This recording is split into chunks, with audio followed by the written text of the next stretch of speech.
देखना बच्चों, autonomous items कौन से होते हैं? ऑटोनोमस आइटम्स वो होते हैं जो अपने अंदर चेंज करके बीओपी का बैलेंस बिगाड़ सकते हैं भाई।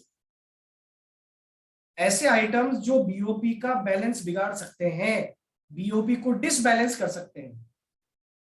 ऐसे कौन से आइटम है जो बीओपी को डिसबैलेंस कर सकते हैं? बड़े कॉमन सेंस वाला क्वेश्चन है बच्चों ये। ऐसे कौन से आइटम हैं जो बीओपी को डिसबैलेंस कर सकते हैं? बताओ।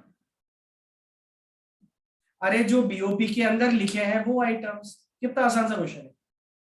जो बीओपी के अंदर आइटम्स लिखे हैं वो बीओपी के बैलेंस को बेटा अफेक्ट कर सकते हैं।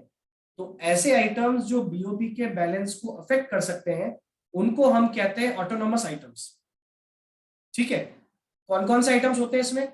वही करंट अकाउंट वाले, import export of goods, import export of service, unilateral transfer. उधर कैपिटल वाले, सारे ले लो कैपिटल वाले उसमें।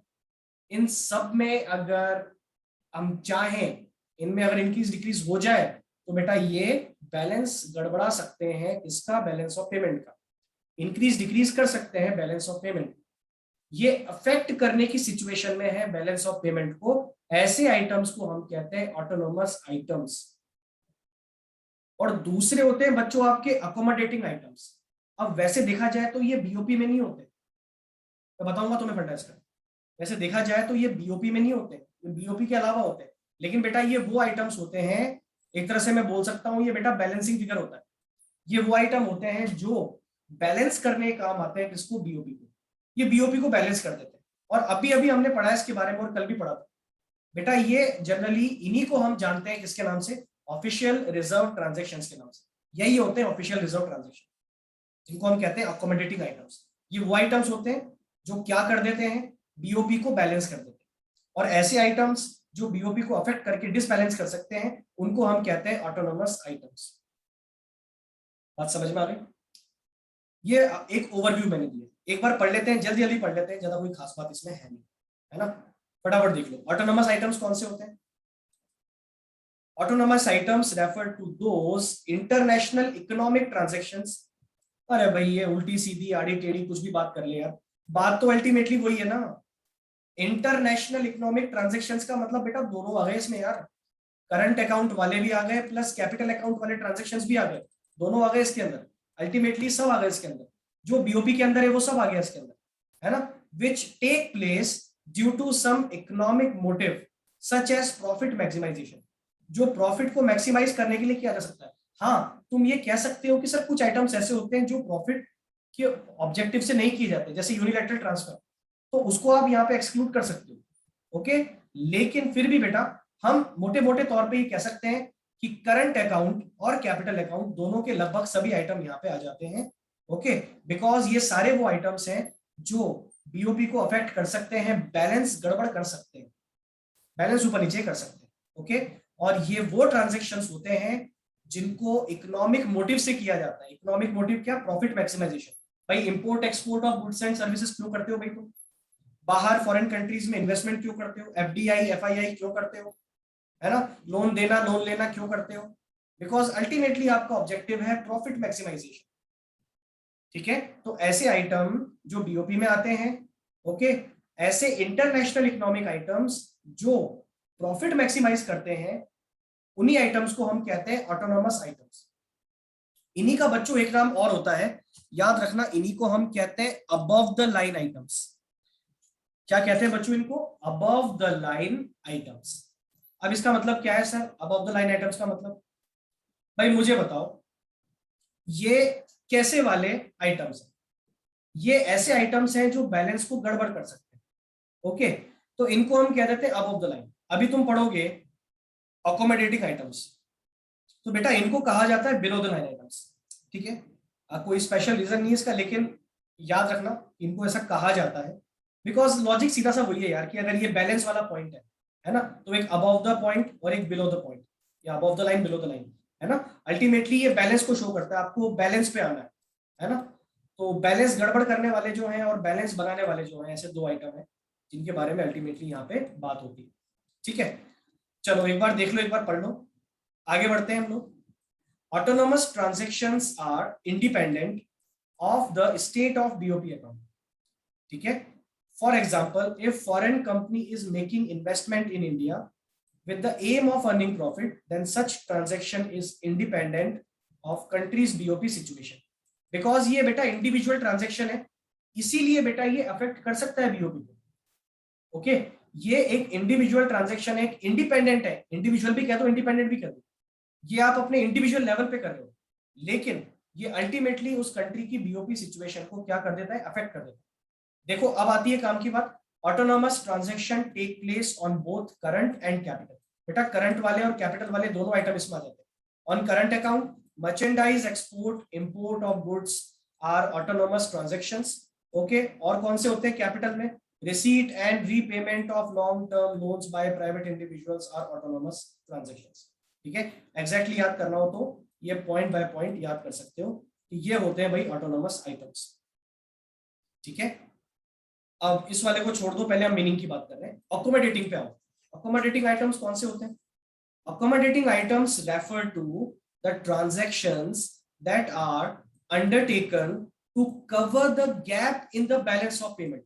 बेटा बैलेंस ऑफ पेमेंट में जो गैप आया है, जो डिफरेंस आया है, जो डिसबैलेंस आया है, उसको कवर करने के लिए, उस गैप को कवर करने के लिए जो आइटम्स लिखे जाते हैं या दिखाए जाते हैं, उन्हीं को बेटा हम कहते हैं अकोमोडेटिंग आइटम्स। इनको बिलो द लाइन आइटम्स भी कहते हैं। such transactions are undertaken to cover deficit or surplus in autonomous transaction। भाई जीरो में तो गड़बड़ है ही नहीं, जीरो का मतलब तो आप बैलेंस पे हो, लेकिन बैलेंस गड़बड़ कब होता है, जब नॉट इक्वल टू जीरो। तो या तो वो होगा सरप्लस या होगा डेफिसिट। तो डेफिसिट या सरप्लस के केस में ऑटोनोमस आइटम्स अराइज होते हैं, याद रखना। These transactions or these items arises when there is any difference or there is any disequilibrium or there is any deficit or surplus in balance of payment। ठीक है, अच्छा आगे और पढ़ लिया जाए। Accommodating transactions are compensating capital transaction which are meant to correct the disequilibrium in autonomous items of balance of payment।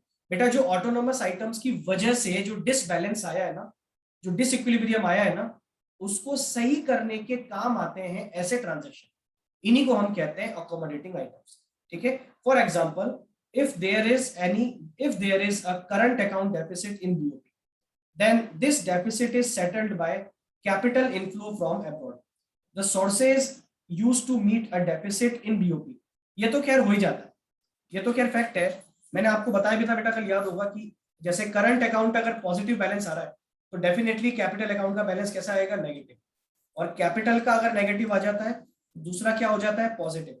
अगर ये सिचुएशन है तो फिर एक के लिहाज से दूसरा वाला अकोमोडेटिंग है। लेकिन अगर आप एक ओवरऑल व्यू में बात करो, हम तो बेटा ओवरऑल की बात करते हैं, ज्यादा बेटर है। अगर ओवरऑल की बात करो तो बेटा ओवरऑल आपका जो डेफिसिट आए या सरप्लस आए, तो उसको सही कैसे करना है, इसको हम कहते हैं अकोमोडेटिंग आइटम। एग्जाम्पल भी दिया है देखो इसने, कि अगर डेफिसिट हो जाए तो क्या करते हैं, तुम्हें पता है डेफिसिट हो जाए तो कहां से पूरा करते हैं, या तो फॉरेन एक्सचेंज रिजर्व से, मतलब ऑफिशियल रिजर्व से, या फिर बोरोइंग्स फ्रॉम IMF या मॉनेटरी अथॉरिटीज से। ठीक है, एग्जाम्पल उसने दिया। ठीक है, तो ऐसे ट्रांजेक्शन्स कहलाते हैं अकोमोडेटिंग आइटम्स, जो बैलेंस करने के काम आते हैं किसको, बैलेंस ऑफ पेमेंट। ठीक है, ये तो हो गए अकोमोडेटिंग आइटम्स। और ऑटोनोमस आइटम्स कौन से होते हैं बच्चों, ऐसे आइटम्स या ऐसे ट्रांजैक्शंस जो अफेक्ट कर सकते हैं किसको, बैलेंस ऑफ पेमेंट को अपने दम पे, उनको कहते हैं हम लोग ऑटोनोमस आइटम। और लगभग सभी आइटम इसमें आ जाते हैं, ऑलमोस्ट। ठीक है, एक बार पढ़ लिया जाए इन दोनों के बीच में डिफरेंस, ताकि हमें और फंडा क्लियर हो जाए अच्छे से। पहले बताओ, थोड़ा मोटे मोटे लेवल पे समझ में आया सभी को, यस और no? Yes sir. Yes sir. Yes sir. Yes sir. Okay, चलो फटाफट Yes, देखो। sir. बहुत ज्यादा क्वेश्चन तो वैसे ज्यादा आते नहीं इसमें से, लेकिन MCQ है यार, देखो रिस्क नहीं ले सकते, कुछ भी बन जाए। Autonomous items, autonomous items refer to such BOP transactions, शब्दों पे ध्यान दें, such BOP transactions which are undertaken for consideration of profit. बेटा ऐसे ट्रांजैक्शंस जो BOP के अंदर है और जिनको प्रॉफिट कमाने के उद्देश्य से किया गया है ना, याद रखें। ऐसे ट्रांजैक्शन जो बीओपी के अंदर हैं और जिनको करने के पीछे का ऑब्जेक्टिव क्या है, प्रॉफिट मैक्सिमाइजेशन, उनको कहते हैं ऑटोनोमस आइटम्स।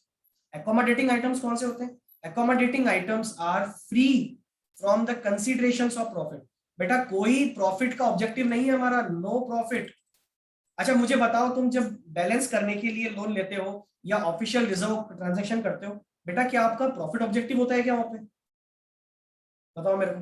अगर तुम्हें डेफिसिट हो गया मान लो, बैलेंस ऑफ पेमेंट का डेफिसिट आ गया है मान लो, तो उस डेफिसिट को पूरा करने के लिए तुम कहां से निकाल रहे हो पैसा? फॉरेक्स से, फॉरेन एक्सचेंज रिजर्व से। क्या वो आप प्रॉफिट के लिए कर रहे हो क्या काम? आंसर दो मेरे को, यस और नो। No sir. नहीं कर नो रहे सर। वो काम, प्रॉफिट के लिए नहीं कर रहे हम लोग। ठीक है, तो जो प्रॉफिट के ऑब्जेक्टिव से फ्री है वो तो अकोमोडेटिंग आइटम्स। ओके, और ऑटोनोमस आइटम्स कौन से हैं? बीओपी के वो ट्रांजैक्शन जिनको किया जाएगा प्रॉफिट कमाने के ऑब्जेक्टिव से। ठीक है, अच्छा अगला, autonomous items are the cause of BOP imbalance. बेटा बीओपी का जो इम्बैलेंस है उसकी रीजन है बेटा, ये कॉज है। ऑटोनोमस आइटम से ही क्या होता है, इम्बैलेंस होता है। ये जो बीओपी का सरप्लस या डेफिसिट आता है इनकी वजह से ही आता है। ओके, और अकोमोडेटिंग आइटम्स क्या होते हैं? Accommodating items are meant to restore BOP balance. ये बीओपी का बैलेंस रिस्टोर कर देते हैं। Accommodating items are meant to correct BOP imbalance. ये ऐसे बोल सकते हो कि अकोमोडेटिंग आइटम्स जो होते हैं वो इम्बैलेंस को करेक्ट करते हैं। ठीक है, अच्छा अब देखो एक और डिफरेंस आता है, याद रखना। ऑटोनोमस आइटम्स में involve movement of goods across the borders like export import of consumer या कैपिटल गुड्स। बेटा होता है ना ऐसा, आपके बीओपी के अंदर import export of goods and services है ना, और उसमें गुड्स भी आता है, मर्चेंडाइज होती है। बेटा अगर हम ऑटोनोमस आइटम की बात करते हैं, जिसका एग्जांपल मैं ले लेता हूं, जो है आपका इंपोर्ट ऑफ गुड्स। तो बेटा इंपोर्ट ऑफ गुड्स जो है वो बॉर्डर्स क्रॉस करता है ना, आपको दिखता है ना बॉर्डर क्रॉस कर रहा है। लेकिन एकोमोडेटिंग आइटम्स जो होते हैं, क्या ये ऐसे ट्रांजेक्शन है जो बॉर्डर क्रॉस करते हैं? नहीं, ये ऐसे ट्रांजेक्शन नहीं है जो बॉर्डर क्रॉस करते हैं। यहां तो सिर्फ भाई ऑफिशियल रिजर्व जो है ना उनका मूवमेंट होता है, या तो ऑफिशियल रिजर्व कम हो जाते हैं या ऑफिशियल रिजर्व बढ़ता है। ठीक है, यही लिखा हुआ है, ऑटोनोमस आइटम्स में involve the movement of goods across the borders like export and import of consumer goods और कैपिटल गुड्स। ठीक है, जबकि एकोमोडेटिंग आइटम्स क्या है? Accommodating items do not involve the movement of goods across the borders. These items only involve movement of official reserve with RBI. RBI सिर्फ कमी या फिर बढ़ोतरी करती है किसमें? ऑफिशियल रिजर्व्स में। और लास्ट आपका जो डिफरेंस है वो है कि ऑटोनोमस आइटम्स को क्या कहते हैं? अबव द लाइन आइटम्स, और एकोमोडेटिंग आइटम्स को कहते हैं below the line items. Very very simple. चार है, पहले वाले में प्रॉफिट की बात हो रही है कि भाई ऑटोनोमस आइटम्स में प्रॉफिट ऑब्जेक्टिव होता है, एकोमोडेटिंग में नहीं होता, वहां तो हमें बैलेंस करना होता है बस। दूसरे में बेटा क्या है कि ऑटोनोमस आइटम्स की वजह से बीओपी इम्बैलेंस आता है, लेकिन एकोमोडेटिंग आइटम ऐसे हैं जो बीओपी इम्बैलेंस को ठीक करते हैं। उसके बाद हमने देखा ऑटोनोमस आइटम्स जो है वो हो सकता है कि उनमें गुड्स का ऐसा मूवमेंट हो जिसमें बॉर्डर क्रॉस होता हो, हमें दिखता है, लेकिन एकोमोडेटिंग आइटम में बॉर्डर क्रॉस नहीं होता, सिर्फ और सिर्फ ऑफिशियल रिजर्व का मूवमेंट होता है। और लास्ट है बेटा कि अबव द लाइन कहते हैं ऑटोनोमस को और एकोमोडेटिंग को कहते हैं बिलो द लाइन। बोलो सभी को लर्न हो गया ये, यस और नो?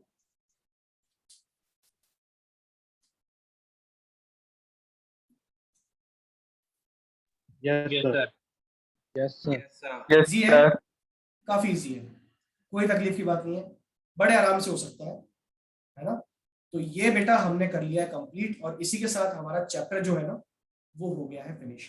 एक छोटी सी बात और तुम्हें बताना बाकी है यार, एक बार देख लो, वैसे बहुत ज्यादा इंपॉर्टेंट है नहीं, बहुत डीप हो जाती है ये, लेकिन फिर भी एक लाइन तुम लोग याद रखना, मैं जो तुम्हें बता रहा हूँ एक लाइन याद रखना, क्या पता गलती से भूले पिछले क्वेश्चन बन जाए कभी। एक लाइन याद रखना बेटा, ऑफिशियल रिजर्व क्या होती है सबको पता लग गया है ना। एक मिनट रुको, मैं पीपीटी खोल लेता हूँ, तुम लोग बताओ ऑफिशियल रिजर्व क्या होता है, सबको पता लग गया है, यस और no? Yes sir.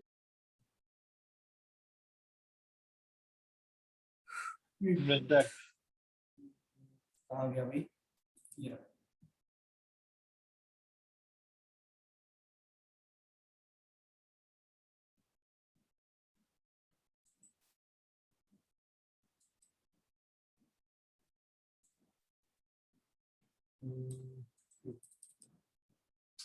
Official reserve के बारे में सभी को पता लग चुका है कि भाई ये फॉरेक्स होते हैं।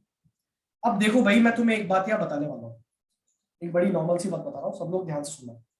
जो ध्यान से सुन लेगा उसको बात समझ में आ जाएगी।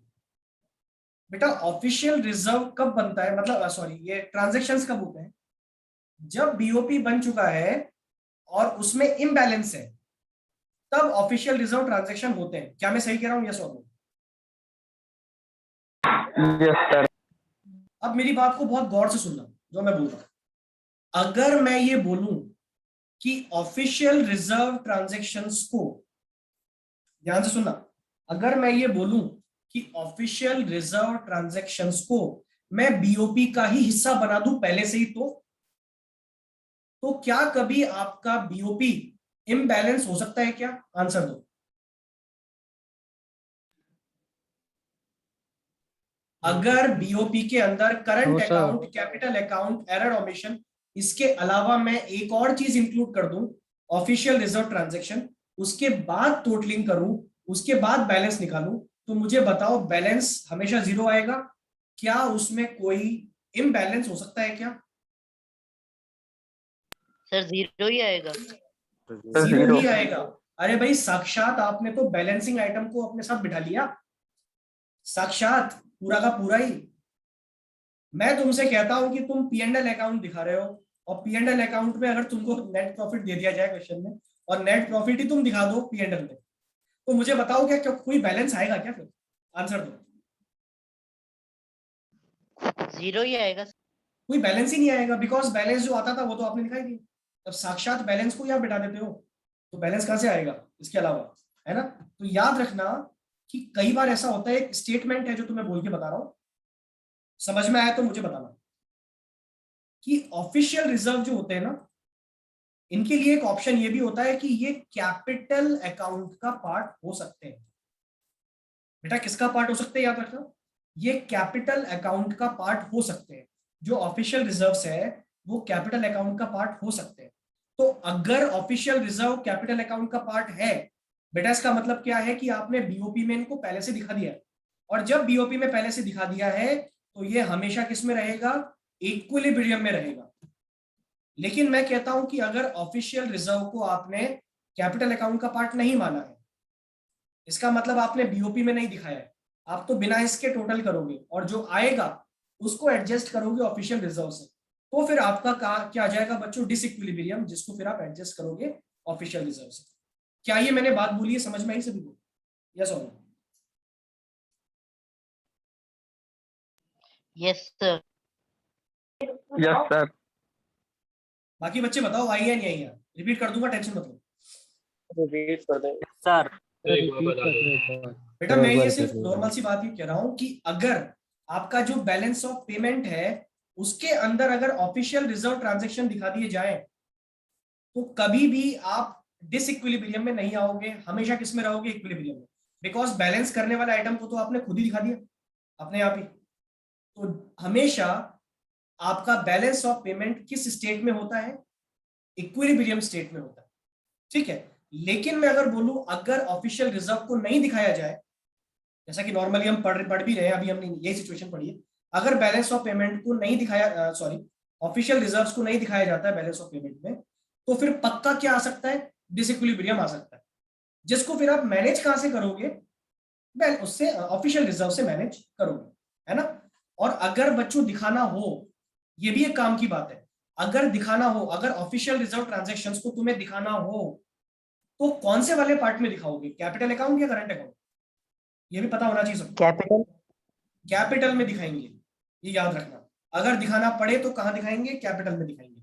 ओके, ये बहुत छोटी सी बात थी, क्या पता भूले भटके बिसरे क्वेश्चन बन जाए कभी।